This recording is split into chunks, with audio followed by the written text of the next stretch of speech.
अस्सलाम वालेकुम नाजरीन, मैं हूं नात खां मोहम्मद बिलाल भट्टी। आज की वीडियो बहुत ही स्पेशल है। आपने थंबनेल और टाइटल से अंदाज़ा लगा ही लिया होगा कि गानों की तर्ज पर नात खानी। इस पर एक हमारे पाकिस्तान के बड़े फेमस आर्टिस्ट हैं सज्जाद जानी साहब ने इस मौजू पर बात की और यकीन करें दिल जीत लिया उन्होंने। और मेरा दिल किया कि स्पेशली वीडियो बनाकर उनका शुक्रिया अदा करूं और जिन तक वो वीडियो नहीं पहुंची सज्जाद भाई की, उन तक मेरा ये पैगाम पहुंचे जो सज्जाद भाई ने अपनी वीडियो में कहा। बड़ा ही खूबसूरत इस पर उन्होंने तबसरा किया और बहुत ही अच्छा मशवरा दिया नात खानों को। बात उन्होंने ये की कि अगर पाकिस्तानी मीडिया की बात करें ना, कोई भी बड़ा इलेक्ट्रॉनिक मीडिया चैनल है, पीटीवी है, ARY है, पाकिस्तान के किसी भी बड़े चैनल पर आप इंडियन गाना नहीं गा सकते, बैन है, पाबंदी है। लेकिन एक लम्हा फिक्रिया ये है कि महफिल नात में, मसाजिद में हम चाहे इंडियन तर्जें पढ़ते रहें, उस पर कोई भी पाबंदी नहीं लगाता। हम इंडियन तर्जों पर जो है वो नातें पढ़ रहे होते हैं। अब ये किस हद तक जायज़ है नाजायज़ है वो एक अलग बहस है।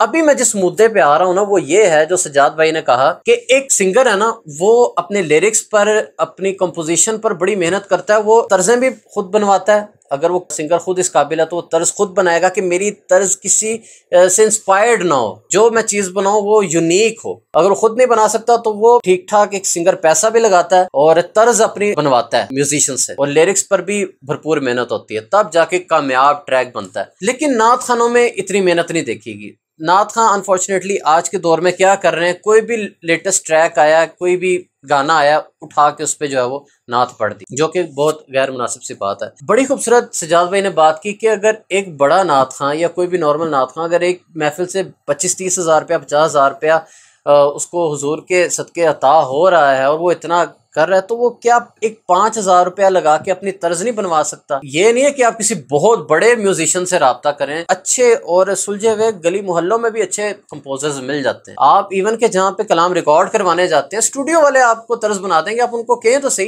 कि भाई मैं कलाम रिकॉर्ड करवाने आया हूँ, या 5,000 और ऊपर लें और मुझे इसकी तर्ज भी बना कर दें। जैसे ही आप तर्ज कहेंगे, जरूरी नहीं कि वो क्लासिकल तर्ज हो, आप अवामी तर्ज, बड़ी बड़ी ज़बरदस्त चलक मिल के पढ़ने वाली तर्जें बनती हैं। मेहनत तो करें, अगर आप खुद बना सकते हैं तो अच्छी बात है, अगर नहीं तो कम से कम थोड़ा सा पैसा लगा के आप तर्ज ऐसी बनाएं जो कि एक तो यूनिक हो। उसका फ़ायदा एक तो ये होगा, प्लस पॉइंट, कि अगर आप अपने किसी सोशल मीडिया पर अपलोड कर रहे हैं तो कोई आपको स्ट्राइक नहीं भेज सकेगा, कोई आपको ये नहीं आपको ऑब्जेक्शन लगाएगा कि तो मेरी प्रॉपर्टी है। आपकी अपनी तर्ज होगी और उसमें जुदागाना फील होगी और जो कि प्रॉपर आपके राइट्स होंगे। उसके बाद वो एक साफ शफाफ तर्ज होगी जो कि नात के लिए ख़ास होगी, मुख्तस होगी। तो इस चीज़ पर मुझ समेत तमाम नात खानों को सोचना चाहिए, अपनी तर्जें लेकर आएँ। जहाँ तक ताल्लुक है गानों की तर्जों पर पढ़ने का, तो जो उलमा इकराम इसकी इजाज़त देते हैं, मैं उनकी बात से एग्री करता हूँ कि ऐसी तर्ज जिसके अंदर बेहुदगी का अंसर ना हो, वुल्गैरिटी ना हो, कोई गलत वीडियो ना हो। बड़ी बड़ी खूबसूरत नफासत वाली तर्जें थी पुराने गानों की, जो ब्लैक एंड वाइट दौर के, हमारे पैदा होने से भी पहले की, जो अब कोई सुनता ही नहीं, किसी के हाफ़ज़े में वो चीज़ें हैं ही नहीं। तो ऐसी पुरानी तर्जों से इंस्पायरेशन लेकर नात खानों ने कलाम पढ़े हैं, तो उसकी किसी हद तक गुंजाइश निकल सकती है कि उसमें किसी किस्म की वल्गैरिटी, फहशपुना ना हो।